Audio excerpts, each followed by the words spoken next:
Oh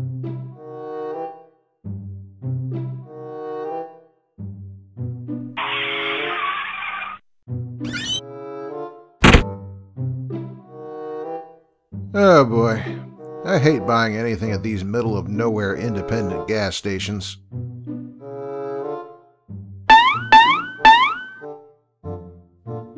I just can't resist that please get me a bag of Funyuns look any longer.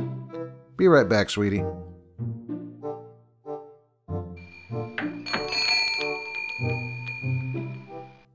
Hello? Anybody here?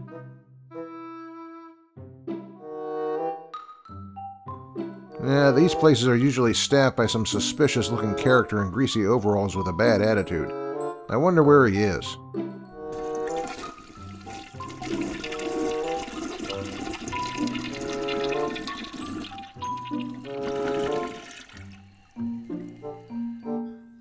Hi, welcome to Aron. My name's Ace. How can I help you?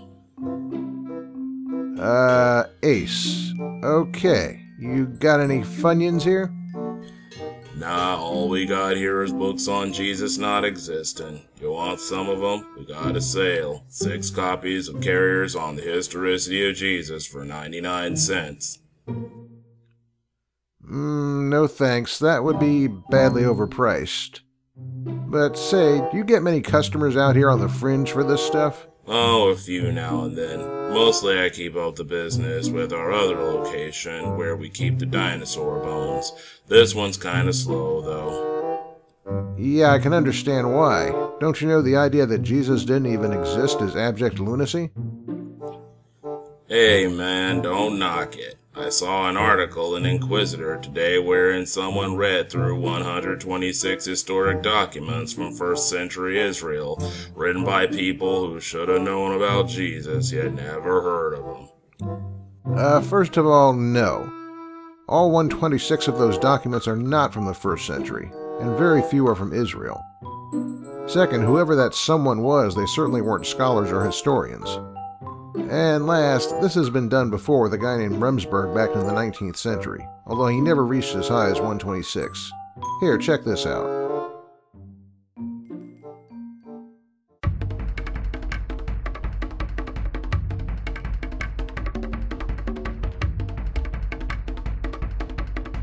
Oh, mighty Historicon, share with us your mighty, mighty wisdom concerning that fraud, Jesus.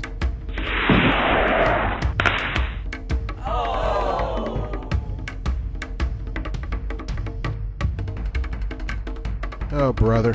A tribe of primitive, fundy atheists. Seize the infidel!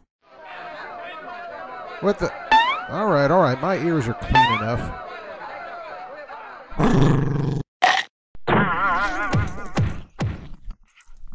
Okay, what's the deal here, guys? Infidel, we will take you to the mighty Historicon. It is he who will decide your fate. Yeah, okay. O mighty Historicon, this infidel has intruded upon your sacred space. Reveal to us your mighty, mighty will.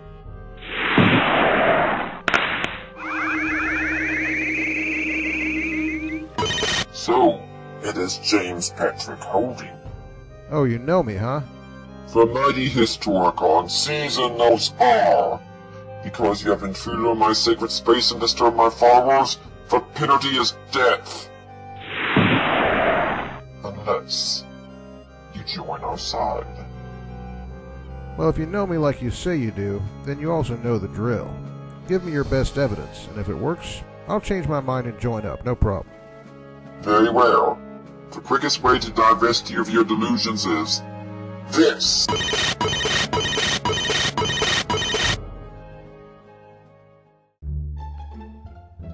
What's that supposed to be? What do you mean? What's it supposed to be? Can you not see it as a list of ancient historians? Yeah, so? 4. All of these were contemporaries or near contemporaries of Jesus, and yet not one mentions him. Think of it. None mentions your wonderful miracle-working God-man. How do you explain that? Pretty easily, actually. I wrote a whole chapter about that list in this book. Here's the deal, mighty Historicon. You're making more than a few background errors to start. How dare you? Shut up. First of all, you reject the Gospels as reliable evidence for Jesus, right? Of course. And why is that? Well, isn't it obvious? Who could believe such stories about someone rising from the dead and walking on water and becoming a god? Anyone who believes such things is clearly deluded and cannot be trusted to be providing reliable information. And yet you're complaining because you say all these historians don't mention Jesus, the miracle-working God-man? And if any of them did, then based on what you just said, they'd also be deluded and not be able to be trusted to provide reliable information, correct?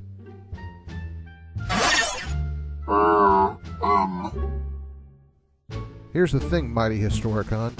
If you heard stories about a miracle-working God-man who lived on the next island about 30 years ago, what would you do?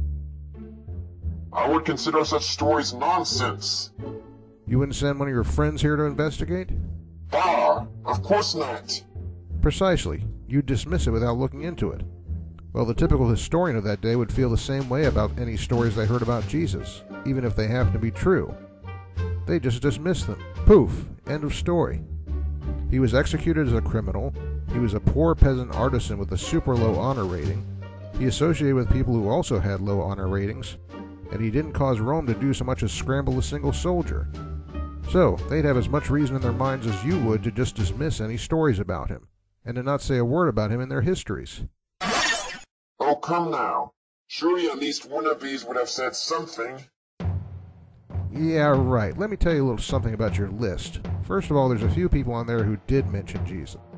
Then you have a whole mess of them on these that weren't even writing stuff relevant to history or to Jesus. I mean, look at that. Juvenal, he wrote satirical plays. Aron wrote a history of Alexander the Great, who lived over 300 years before Jesus. Theon of Smyrna, he wrote a book on mathematics. And Columella wrote about agriculture. There's a whole bunch that need to come off of there because they were either writing about people who lived well before Jesus, or because they were writing about things way off topic for Jesus to be mentioned. So get them off of there. Then you have some on there that seem to be ringers. It's impossible to tell who you're referring to because there's more than one writer by the same name or something like that. Take those off. That just leaves a handful, and we can get rid of those too.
So that clears your list. Nice try, though.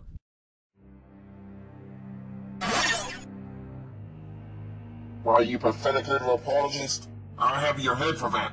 Find the atheist drones. Destroy that apologist. Knock him out. Shoot him his ears. I want to see him dead within the next 5 minutes.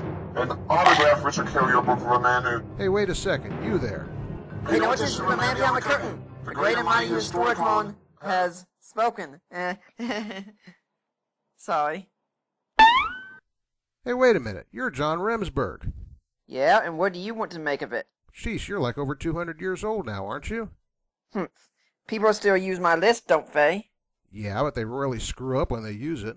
Whatever made you think to come to a place like this The mighty Remsburg. What?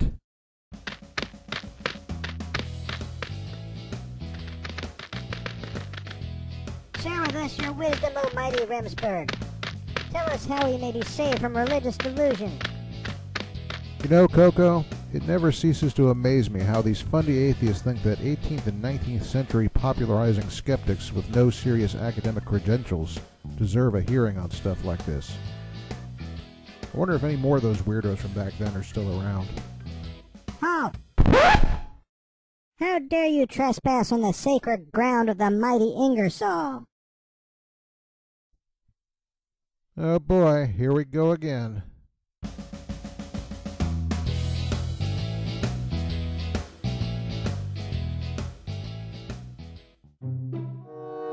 So you see that whole canard about Jesus not being mentioned in all those documents? Misplaced. Hey, come on now. 126 documents we're talking about. Right, and none any better than the others Remsburg came up with, I'm sure. But I'll deal with some of those in the next vid. Anyway, Ace, I think I've wasted enough time as it is. It's obvious you don't have anything digestible here, so we'll be moving on. See ya.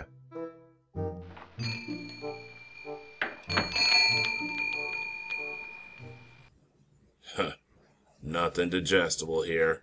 Shows how much he knows.